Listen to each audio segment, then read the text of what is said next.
Two, what's happening, y'all?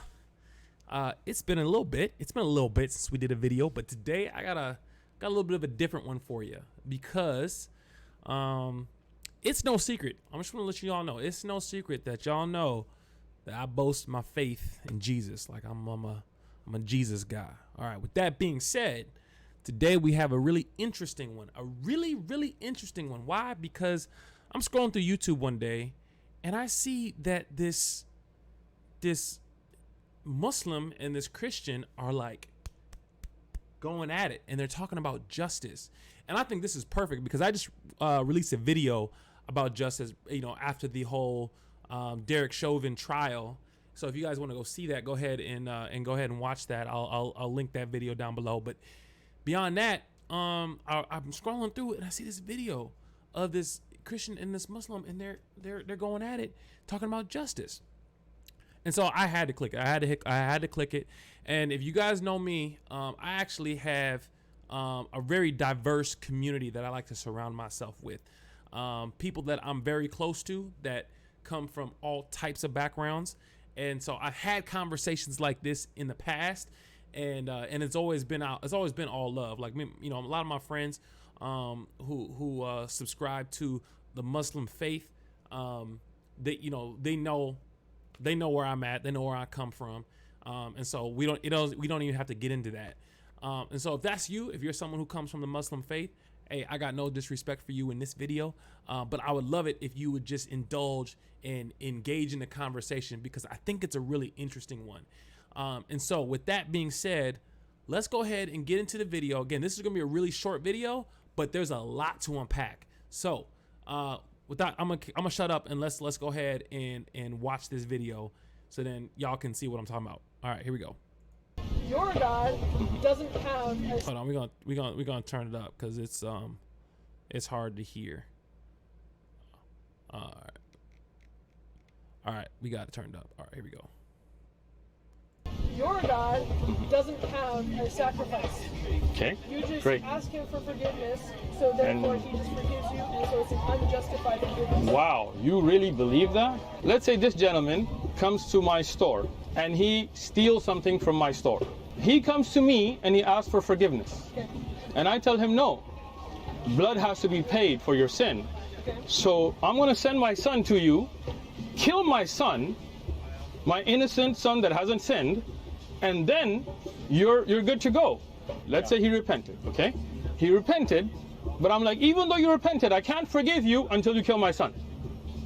Wow, that's what you call loving? That's what you call just?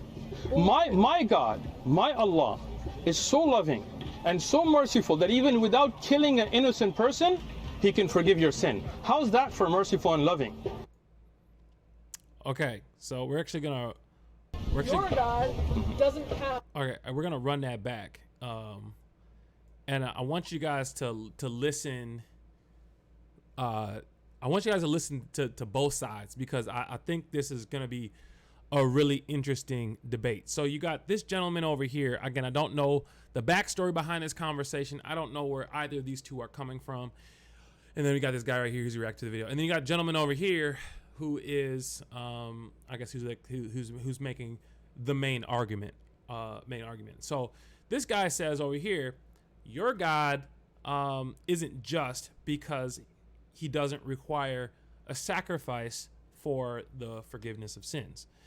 And then his response, the Muslims' response to that statement is that that requiring a sacrifice for the forgiveness of sins isn't just, actually isn't a just thing, or as well as that isn't really a loving thing, because you have to kill somebody in order for the for a sacrifice, in order for sins to be forgiven, versus just in his religion, I can simply just go to my God and ask him for forgiveness and he will forgive me.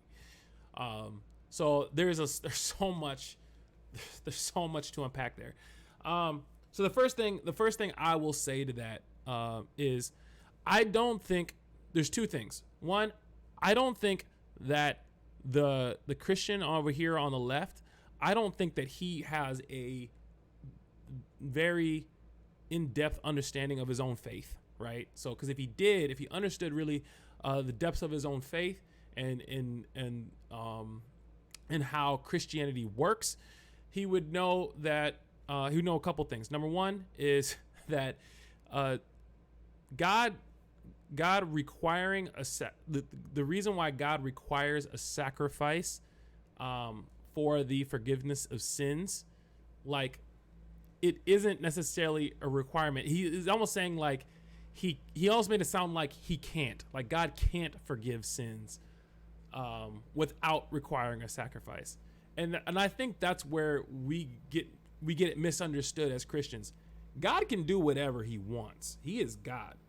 If he wants to forgive sins without requiring a sacrifice, he could very, very, very easily do so. That is not the point, right? And so that's where I think, like, that's where we see a lot of like people who get caught up in like religious arguments get stuck, is because for them, religion is more about a system, right? It's a transaction, right? This, I do this right, I receive this. I do this wrong, then this happens, right? It's that transactional type of relationship with God, and that's where people get stuck, because the reality of it is when they get to a point where the transactions don't make sense, then they get confused by God, and then people want to break off and leave, and they're done with their religion, and they lose faith, right? That's what we see a lot of the time. Is it's very transactional. I do this, I get this. I do good things, I get to heaven. I do bad things, then I have to get forgiven, but only through a sacrifice, right? It has to be very, very transactional. These things have to happen. It's a system, right? Whereas it's funny because the Muslim over here, his understanding of religion is that, okay, I just ask God and he forgives me. That is actually probably more in line with who I believe God to be. First of all, don't get me twisted here. I still do believe that the death of Jesus matters. The death of Jesus definitely matters. But this relationship of I did something wrong, right? And so then therefore I have to go and repent to my Father, who then can forgive me. That actually is very much in line with who the God, the Father of Jesus, actually is, and I don't think the Muslim on the left here really understands that either. So it's a really interesting concept. But let's bring it back. So he says your God doesn't require a sacrifice. So your God doesn't require a sacrifice, meaning that our God does require a sacrifice, and then the reality of that is that no, God doesn't necessarily require a sacrifice. It's not like he has to, he just does, and the reason he does is actually as a demonstration to us, revealing that sin has to have a cost. Right, that it has, or okay, that's now I sound like I'm getting back into a system. No, we're just demonstrating that there is a cost to sin and to evil, to do something bad. There is a cost to it, right? And the whole purpose of God engaging in the process of like sacrifice was so that way as humans we can understand that cost, right? And then understanding that the level of that cost, right? He sends his son Jesus, who then dies for the sins of humanity. What that does is that elevates Jesus, right? Because it's a relational thing. It elevates Jesus to show him as someone who loves man to such a degree that he is willing to submit himself to death for man, right? That's why Jesus, as Jesus was prophesied in the book of Isaiah, to be named Emmanuel, right? God with us. That's why that is so important, because it demonstrates that God is willing to come down to us, right, and be with us and do relationship with us. Which I think that it's funny because the Muslim, I really feel like he identifies with that. He's like, I can go to my God and ask for forgiveness.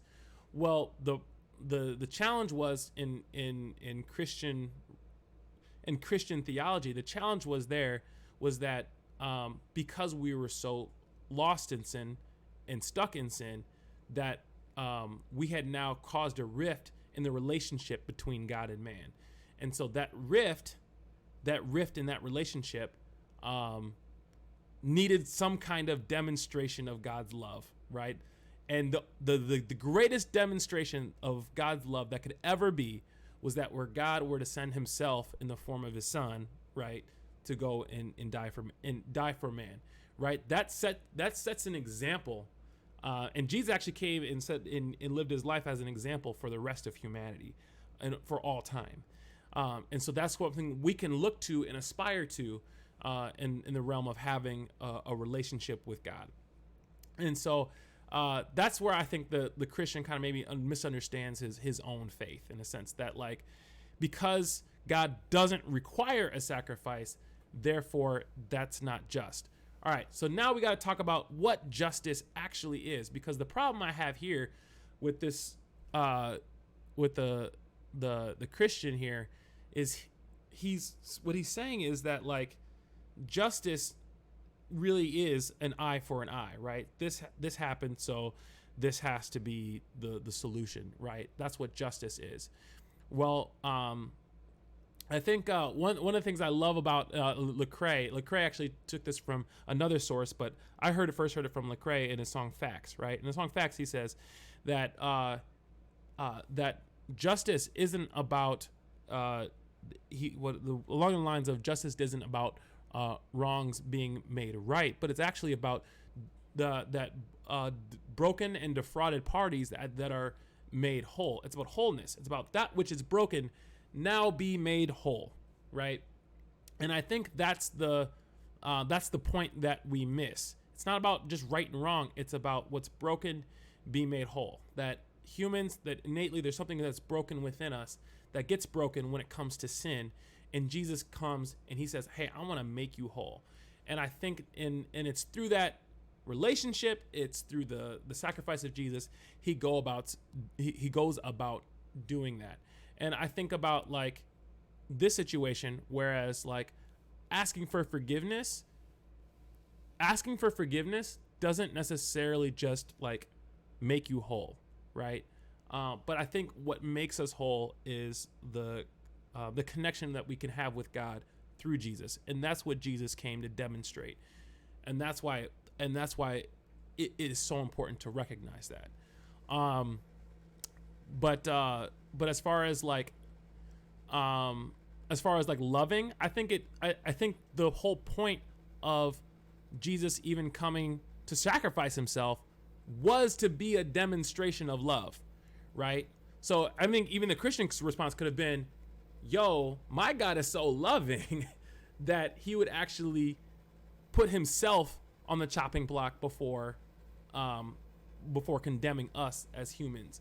He put himself there because he wants us to understand that there is a cost to sin. Like there is a price to be paid. And even the Muslim would have to understand that, because if there wasn't a cost, then there wouldn't be any reason to ask for forgiveness. Then there would be no such thing as sin. So there has to be a cost, right? So there being a cost, God would come down and say, I'm so loving that I would pay that cost for you. And that's where the difference is. And that love is actually what brings the wholeness, right? Is actually what there's a defrauded party, and that now can be made whole, and that can be reconciled through the sacrifice of Jesus. And that was just one demonstration. Again, God did not have to, but he chose to. And I think that's where the difference is. And that God, like, and I think even to talk about the Old Testament, right? Well, you say, oh, Jimmy, in the Old Testament, there's people sacrificing animals for forgiveness of sins. Again, I believe that the whole point of that even being the case again, this is just my belief set. So again, all of this is my belief, right? Even that being the case, that basically comes down to God demonstrating to man that sin has a cost, right? And I think it's their willingness to step into obedience and to seek rightness with God, more than the actual like blood of the animal that actually cleanses it. It's about, again, wholeness, right? And so that's why I think there's just, I don't know, there's just misalignment there. But I think this is a really good discussion. I'd love to have it if there's a Muslim in my subscriber base that would love to have this discussion with me, man, I would love that, because I think that we could really get somewhere in understanding each other. That would be really cool. But yo, if you love this video, hit the like button. And guys, if you want to see more videos and content like this, go ahead and hit the subscribe button. Man, I loved talking through this, thinking through this. This was such a mind thing. I don't know. I just loved it. But again, I appreciate you guys joining in on the community, being part of this. Hit the subscribe button so we can continue doing more of this together. Thank you for joining the discussion. Please comment down below. I want to hear from you guys as well. So appreciate y'all. I'll see you guys in the next video. Peace.